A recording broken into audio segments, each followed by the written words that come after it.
Hey guys, Engineer here. I'm back with another video, and this one's really special because it's the longest one I've ever uploaded, so I'll try not to make it any longer. But what I want you to know is I interviewed Delton, Will, Jackson, and talked a little bit about the stuff I brought to Bricksboro, which was in Greensboro. The embarrassing part is it was last year. It was almost an entire year ago. So it's still really impressive, and I wanted to upload it anyway because there's a lot of really cool stuff in there. And you'll be able to see more cool stuff because we're going back this year, and that's only in like a month's time. So stay tuned, because after you watch this video, there's going to be a lot of impressive stuff that over the course of the past year, these guys have developed and made and improved upon. So thanks so much for watching, and without further ado, here's the video. Hey guys, we're here at Bricksboro 2024, and we brought a bunch of engines. So we got a group of guys together that are all Lego engine builders, and we kind of wanted to introduce to the world what Lego engine building is. It's a relatively new thing. We don't know of anyone else that has really come to conventions with engines as a group. So we're going to start out here by interviewing our Delton Adams, who's our man of great YouTube fame.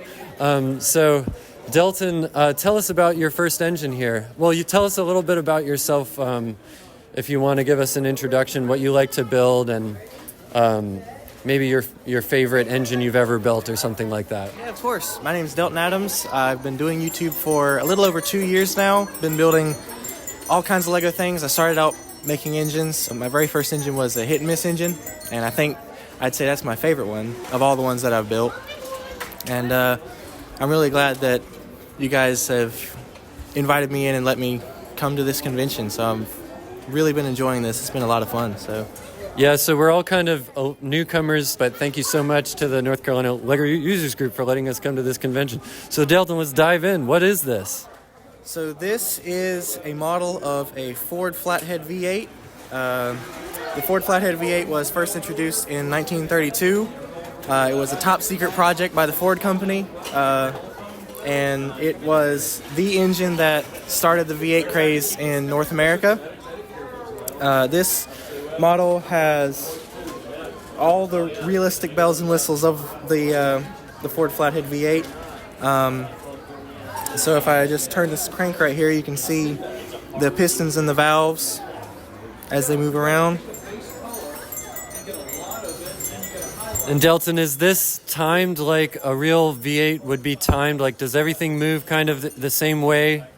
It's very close. It's not exact just because of the limitations of Lego, but it's really close to the way that a real V8 would be. And I love seeing the round pistons. I know being in the Lego engine community for a while, it's not that common to see round. So yeah, maybe that's something that you took a lot of work and attention to pull off. Yeah, I've been trying to implement as many round pistons as I can in my engines. I know a lot of people tend to go the square piston way, which is fine, I guess, if you're trying to make something like a vacuum engine or something. But for the realistic models, I like for it to be as close to the real thing as possible. I'm experimenting with some larger scale round pistons. Like this one, for example, is 6 studs diameter. I've been experimenting with 8 studs and even 4 studs to maybe make some smaller scale models. But the 6 stud ones I've had the most success with. So yeah, that's really awesome to hear how it's so scalable, and Lego engines can be built at different sizes and different scales. So tell us, what's your favorite detail about this engine overall? Oh, that's hard. I'm gonna have to say it's a tie between the actual pistons and the carburetors. Can we see into the carburetors a little bit? Absolutely. I can take the air filter off here. Both of them are removable here. And this is actually where I started designing this engine, was the carburetor, because I had an idea for the choke here. I used the 3x3 dishes to make the butterfly valves inside the carburetors actually work. And I was extremely proud of that. And that's what kickstarted the whole project, really.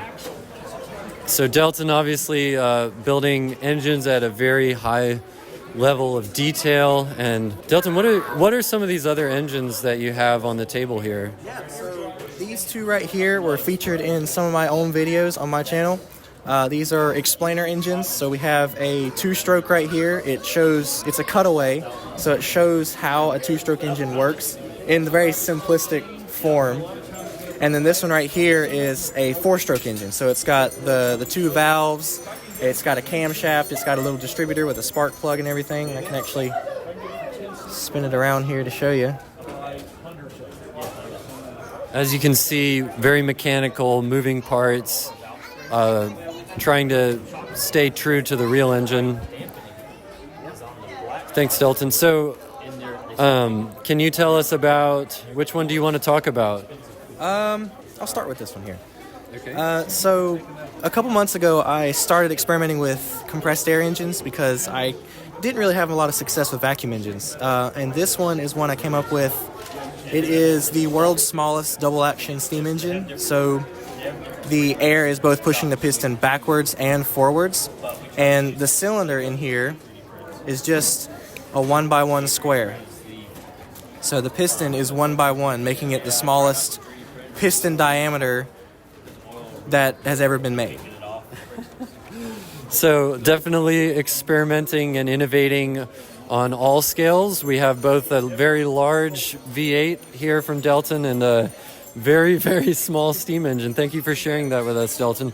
And I'm really curious about this one here because I believe there's some history about it. I'd love to hear, and for our audience, for them to hear more about what it is.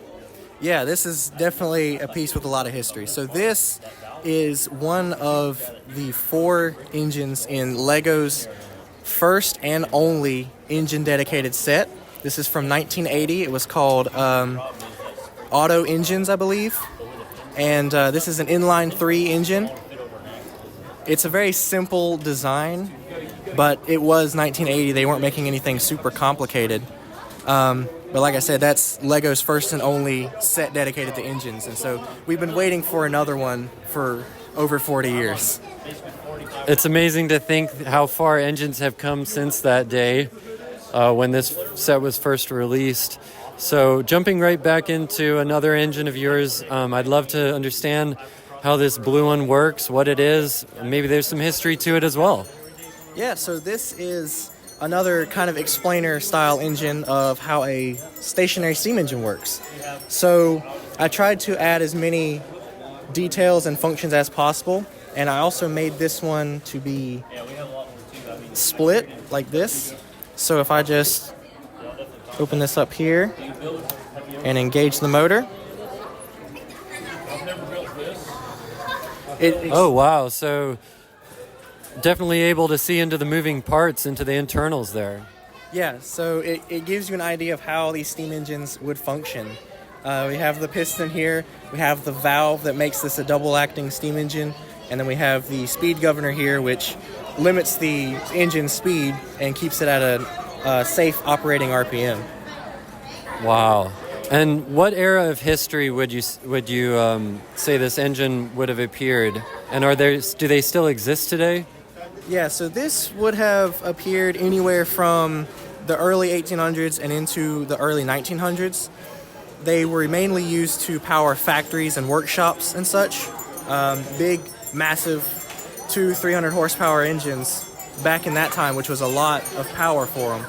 You can still find these around, mainly for show. They don't provide much use nowadays. We have a lot more powerful engines that can do a lot more and take up a lot less space, but they're still really interesting to look at when they're functioning.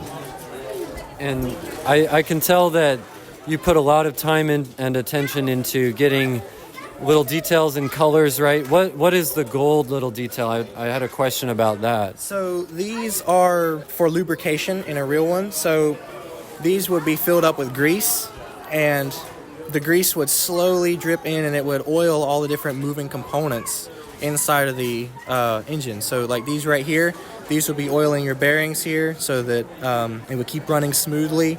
And you'd have an engineer that would be walking around and constantly filling this with oil and grease to keep it running smoothly.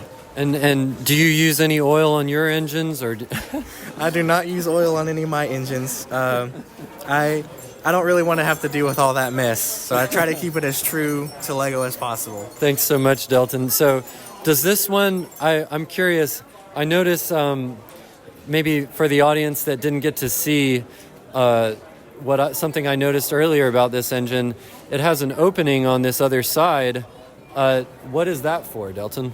So that allows it to actually run off of a vacuum. This is one of my first engines I've built that actually is able to run on a vacuum reliably. I don't know if it'll run right now. I was having a couple problems with it. I guess we can test it out if you want to.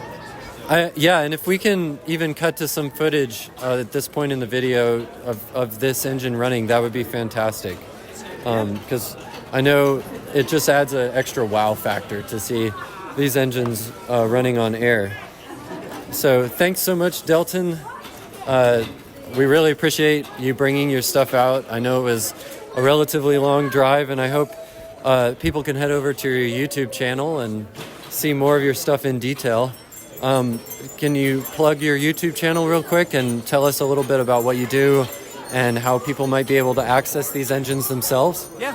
So if you search on YouTube, Delton Adams, Delton Adams, you'll see a blue 2x2 brick. That's my logo.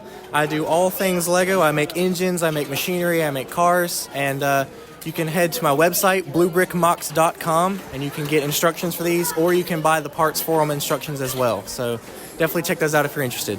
So that's Delton Adams, everyone. We really appreciate how he's making such amazing detailed models and even making them accessible to the rest of the Lego community and beyond. And hopefully you can benefit from his instructions, because I've gotten them myself and they're very detailed. So thanks, Delton.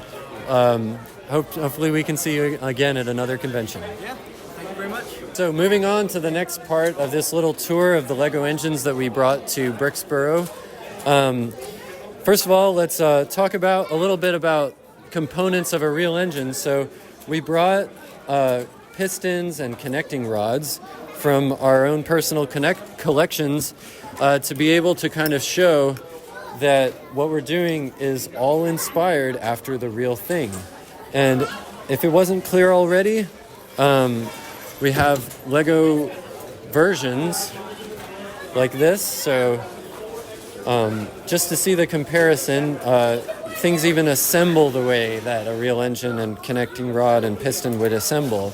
With, for example, this model here, if we can zoom in on it, is I can demonstrate how the wrist pin removes, which is a component on a real engine, and the piston is held onto the connecting rod that way.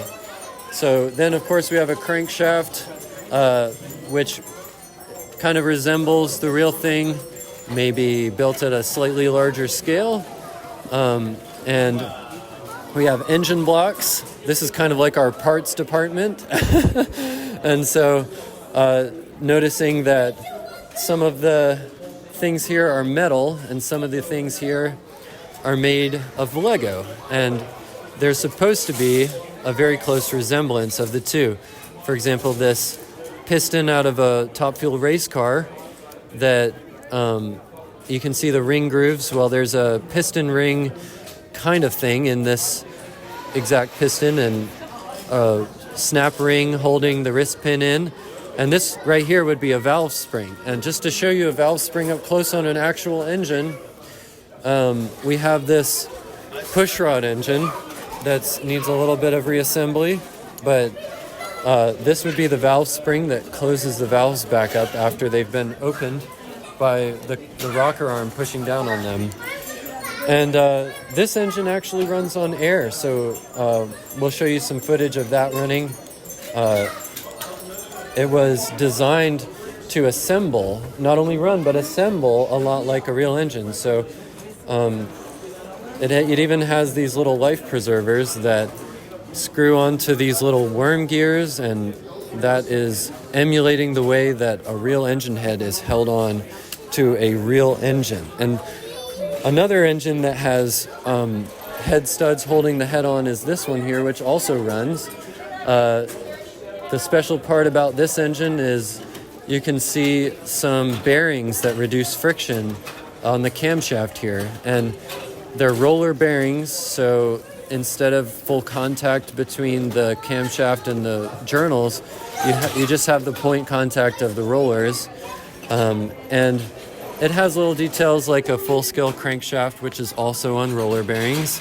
And there are tricks that engine builders have to do in order to accomplish things like this at this scale. For example, using these antiquated, obsolete chain links and gears that stopped being made in the 1970s, if I'm not mistaken. So you can tell that things go by iteration. Early iteration of a connecting rod, it definitely resembles the shape of the real thing, but doesn't have some of the functions and features of the real thing, like this connecting rod that splits right here and comes apart into two pieces. So hopefully you're getting the idea that Lego engine building is not a trivial process, and you can go to however much detail or however little detail you want with even a torque wrench to tighten down the head nuts. And next we really want to show you Lego engines running on air that have impressive speed. So we'll be getting with Jackson, who brought a bunch of really interesting Lego engines that make noises like the real thing. And then we're going to talk to Will. We have our interview now with Jackson. And Jackson has brought some really special engines. They sound amazing, and they also run very, very fast. So Jackson, introduce yourself. What have you brought here today? Tell us a little bit about yourself and how you got into Lego engines. So starting off with how I got into Lego engines is I saw one of KF Plus Lego Mastery's YouTube videos on how to make a very basic engine years ago. And from there, I just kept on making different designs, following a lot of what he had made. And then eventually I came in contact with Noah through a server that we had built. And from there, I started experimenting with like an overhead cam style engine. And from there, just kept on growing to different styles. I have a different head for this. I've experimented with oiling, as we'll talk about later. I have a high RPM engine I designed myself. It uses a sliding throttle, so you get more airflow. Just overall more robust, but a higher revving engine. I think at this show we reached somewhere around 4,000 RPM, something close to that. Yeah, I noticed one of the guys actually brought a tachometer, and we were able to measure RPM, which was pretty cool. Yeah, it was pretty cool to see. And one thing that immediately stands out about some of the engines here at the show, including your own, why are they built in so many different colors? There must be a reason behind why we see so many, not just here, but online as well. So generally, there's not a specific reason with the color coding that we go with, but it's what we have. It's what we're able to easily have access to. It's what kind of everybody would have. That's why for this show, I didn't go ahead and order everything in color coordination, because it really shows what the average person has. It's we joked about it being unicorn bar kind of color schemed, but it's what the general population would have. Anybody who'd want to build it would have. And it just kind of brings the level of usability or how you can make one.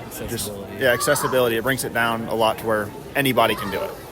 And also there's probably a lot of changes happening in developments, rapid prototyping, as some would say. So. Yeah, you're always, experimenting. This engine went from it would blow up just trying to start it to now it can reach that 3,000 to 3,500 RPM level. And, if I had to do everything in color coordination, I might have been spending, way more or double what I would have really had to do. Whereas now I have a prototype. If I wanted to, I could go and get the color coordination. But that's another thing with Lego vacuum engines is you're always, changing designs. You're always experimenting to see what works, what doesn't. You're always wanting to get the best out of it. So if you kind of try to keep everything color coordinated, you're bound to fail at some point. This just makes it a lot more user-friendly. So thanks for that explanation. It's really helpful to know why we see so many engines out there right now, vacuum engines. There are a lot of folks building them seem to this is what, like you said, it's what they have in their collection, and they just want to continuously improve the designs, so they're just working with what they have. So awesome. Let's run this one that we've been talking about. You have to bear with us, everyone, because we haven't tried catching the audio, but I'm sure if we can drown out the sound of the vacuum cleaner, you're going to get some of this sweet soundtrack. So yeah, let's go ahead and hit it.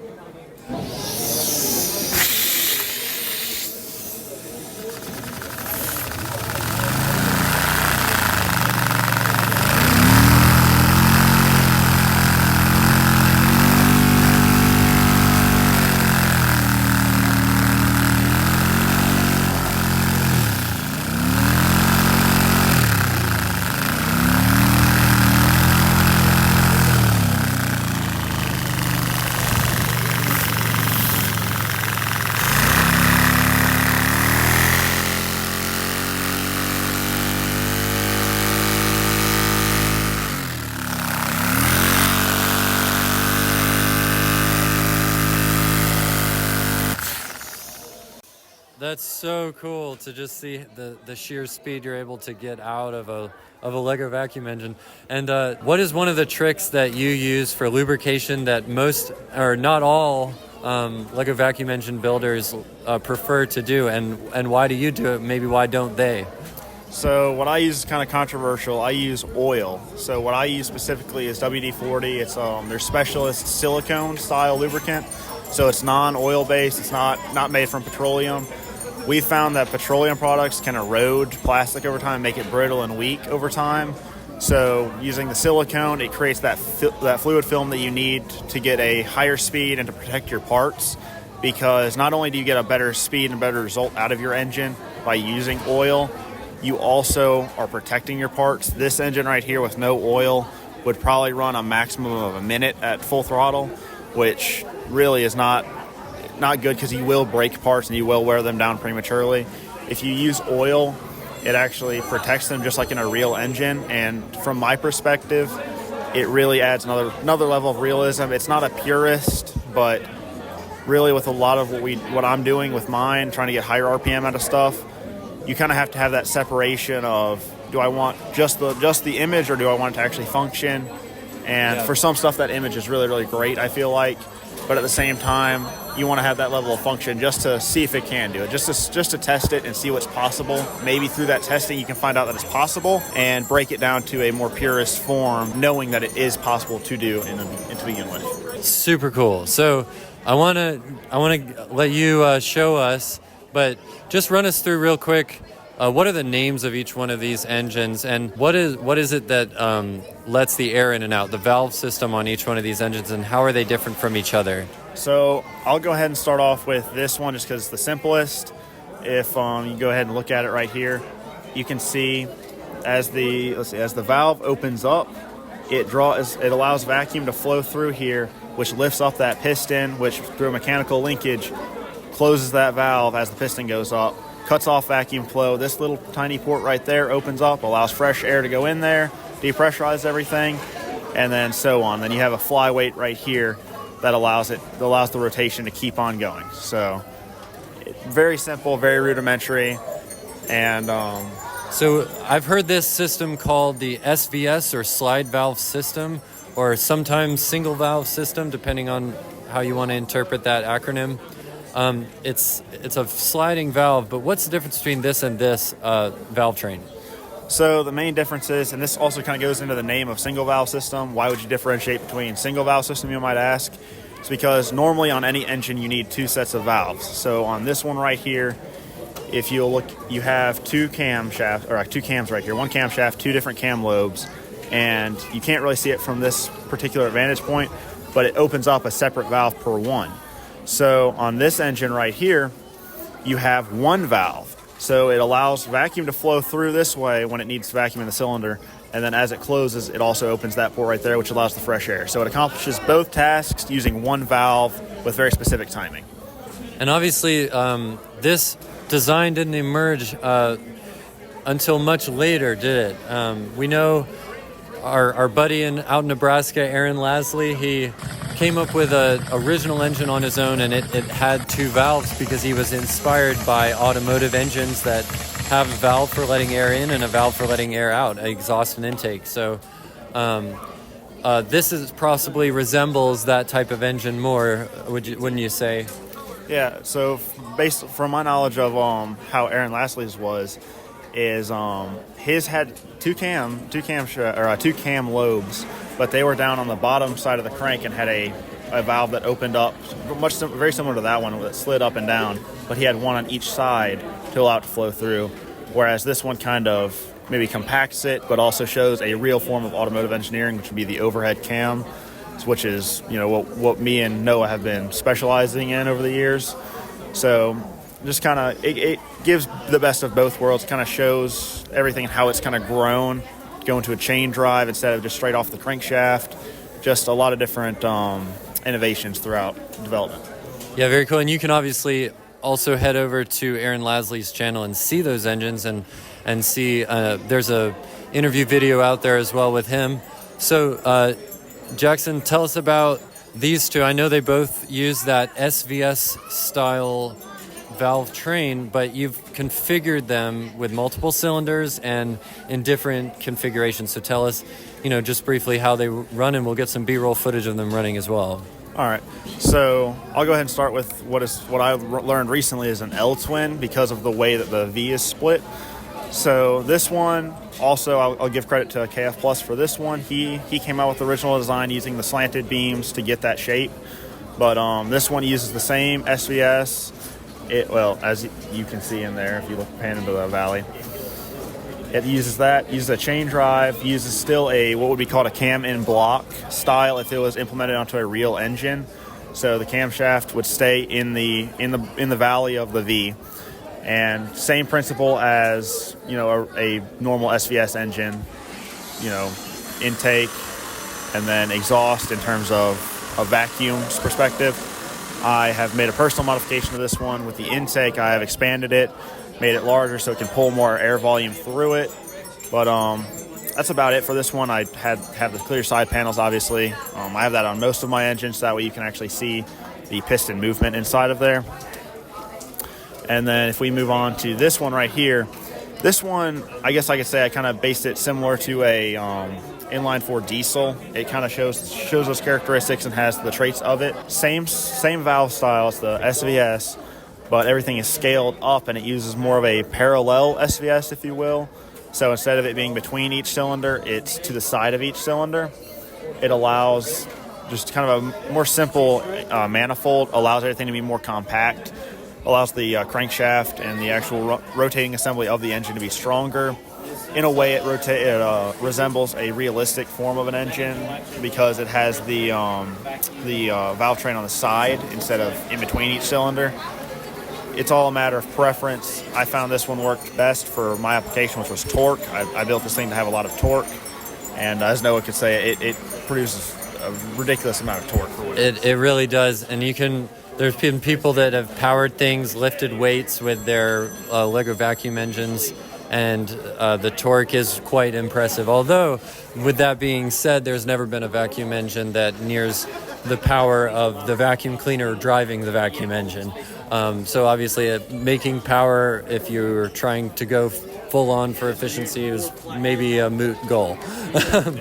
But thanks so much for showing us your engines. Is there anything else you wanted to say to the audience? There's one more little engine that you brought today. Yeah, I'll go ahead and show that real quick. It's not much to look at, but I was able to make it fully transparent on the side so you can kind of see the whole rotating assembly. But what's special about this one is actually on the other side. So you may notice there's a dipstick right here, and if you look inside of there, you can see that there's a little L-shaped beam in there, and that would be used as an oil slinger on a real engine. I'm not sure which way to rotate it, but you can see it would sling oil, and through testing, I actually have videos of it, and it slings oil around here just like a real engine would do in like a Briggs & Stratton lawnmower per se or something like that. But again, SVS engine, very similar, very simple, just very rudimentary. But if I could say one thing, would just be don't get discouraged. Just if you have something, keep on trying to make it work. Don't just stop because it doesn't. Figure out why it doesn't work. That's what this is all about. It's all about engineering. It's all about doing it at maybe a young age, or if you just have a little knowledge of it or just want to do it as a hobby, just to test different ideas. It encapsulates everything. You can make anything from realism to function. It's just such a universal thing. Just keep on going with it and do your best with what you have. Yeah, so thanks, Jackson, so much for showing us your engines that you brought and for running one of them. Amazing creations, very fast, very cool sounding. Can you tell us where we can find your YouTube channel? Yeah, so you can go on YouTube, type in LS1's Lego Garage. I should be one of the first ones that comes up. You can see every single one of these engines running in some form or another, as well as other ones that I've made and disassembled. I had an inline 6 and so on. You can find everything there. And you also are the co-creator of a Discord server. Yep. And that Discord server should be linked in each video description. I try to keep that updated. But you can join Noah and Delton and join everybody there to kind of collaborate your ideas and everything. KF Plus is there, you find everybody. Just kind of share your builds and whatnot. So thanks so much, Jackson. We're going to move on now and talk to Will. So guys, we have another Lego engine builder here that you might have seen on TikTok. He is Will, and he has some really interesting and large-scale engines. So Will, tell us a little bit about yourself and perhaps maybe your favorite kind of engine to build and what it is that you brought here today. Well, my name is Will. I started with tearing apart lawnmower engines in my spare time when I was like in my teenage years, and then I got into Legos and I don't know what much else.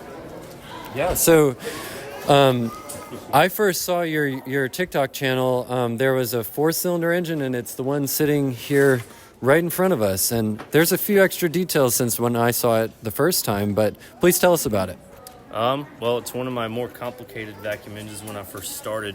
Inline 4, 16 valve, well 8 valve, with ITBs, individual throttle bodies, crossplane crank, runs really good. It's got VVT on it, so you can adjust your timing while running. Just a lot of time went into it, and I'm really proud of it because it looks good. That's awesome, and obviously something to be proud of. What would you say is the detail on this engine that you're most proud of? It would be the VVT. It was a real big advancement with helping run engines more optimally. What is it about VVT or variable valve timing that improves the performance of an engine? You can dial in more than you could with just normal gears. It can adjust it in increments that you would never achieve with normal Lego gear ratios. Yeah, so how common is variable valve timing on real engines, and is that where you got your inspiration from? It's extremely common. Anything from 80s all the way to now, every single engine has some sort of variable valve timing or lift, and VTEC, that's pretty common. I got some of my inspiration from real engines, but it's not like a real engine because it doesn't operate off oil pressure or anything like that, so it's unorthodox. Very cool. So coming up with original ideas in order to emulate real engine technology with Lego. What's the next engine that you'd like to show to us, Will? I guess the BMW. Okay, let's see this BMW. You can see the beautiful lettering on the valve cover. What is it about this engine that makes it stand out other than the immense scale? The complexity as well.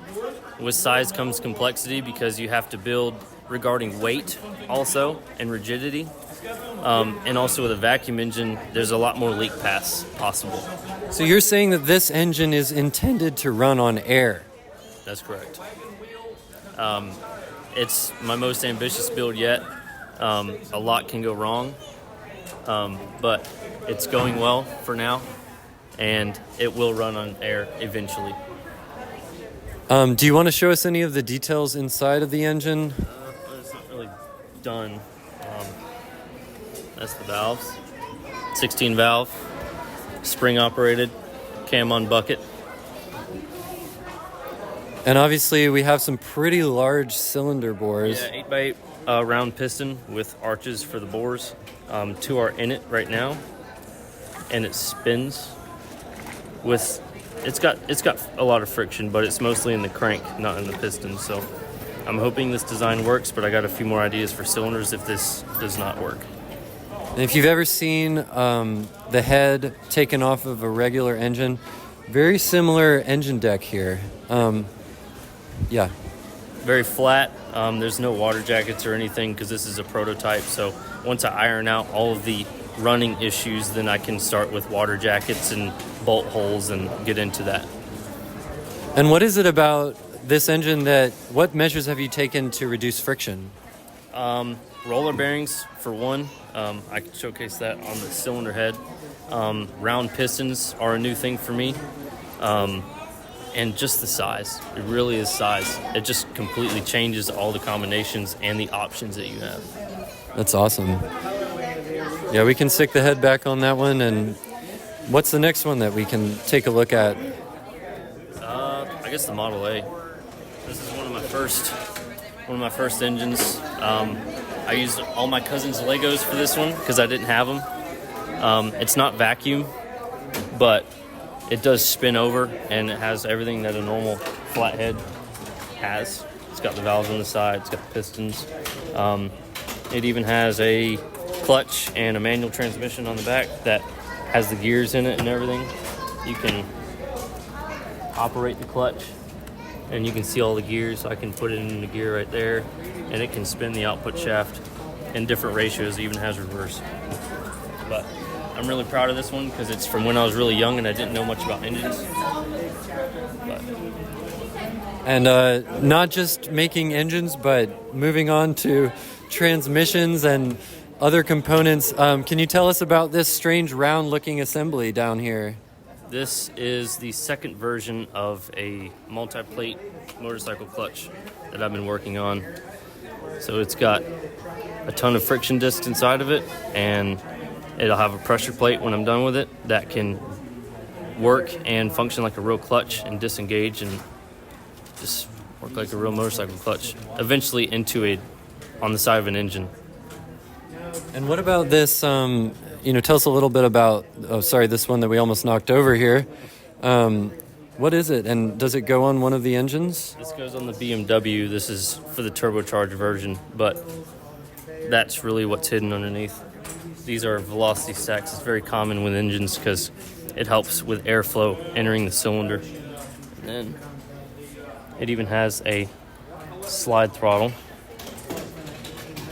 That's how it was throttled. The real one emulates this one, because usually you run butterflies, but this one has slide throttle. Very complicated and very fragile. So what era of Formula One history, if we didn't already say it, is the combination of this part and the BMW engine that go together? What is the specialness of the history of this engine? It was an era of not many rules, so people could mess around with alloys, fuels, and engine types. And what makes this really unique is the fact that it's 1.5 liters making almost 1,500 horsepower. That's a lot of horsepower for a 4-cylinder. So definitely have some engines here that are immense in scale, very special in the history. And Will, where do you think Lego engine building is going? Do you think is there anyone else building at the scale that you're building at? Aside from Noah, I don't really know many people that are doing this big, especially with round cylinders and springs. My brother, he's coming up as well, so I'm excited about the progression that we're going to have in the coming years and how advanced and complicated they'll be. And is Lego engine building as simple as just single cylinders, and how did you start and how did you get to this point where you're at now? It's not that simple anymore, I would say. I used to think it was simple because I started with little things like this, where they just, no valves, no nothing, just piston and crankshaft, and then it just grew from there. It gets more complicated. What would you say along the way was your biggest breakthrough? Learning vacuum engines. It completely changes what Legos can do. So pushing Lego to its mechanical limits and certainly building at a scale possibly never before seen. We have Will. Thank you, Will, for this little interview, and hope to see you again at another Lego convention here soon with even better engines, perhaps. Thank you. I'll be here next year and in the coming years with better engines, for sure. Thanks, Will.